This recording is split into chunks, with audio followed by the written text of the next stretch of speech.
దేశం కోసం మోదీ పాలమూరు కోసం అరుణం అనే నినాదాన్ని ప్రతి కార్యకర్త ప్రజలోకి తీసుకెళ్లాలని బీజేపీ జాతీయ ఉపాధ్యక్షురాలు డి కిరణ్ పిలుపునిచ్చారు. పాలమూరు అభివృద్ధికి శక్తివంచం లేకుండా పనిచేస్తున్నానని అన్నారు. పాలమూరు జిల్లా అభివృద్ధికి అనేక పోరాటాలు చేసి తన వంతు కృషి చేశారని అన్నారు.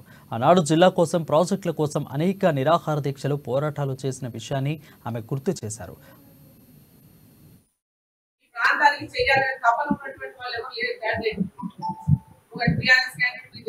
వేస్ట్ అట్లా కాంగ్రెస్ అయినా అప్పుడు ఓట్లప్పుడు వచ్చిపోయితే మళ్ళీ ఇప్పుడే వచ్చింది తన ముఖ పరిచయం కోసం చాలా తిప్పలు పడుతున్నారు.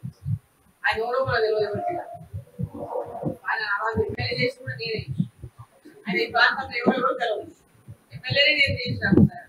ఈరోజు పెద్ద పెద్ద మాటలు మాట్లాడుతున్నాము కాబట్టి ఈ ప్రాంతం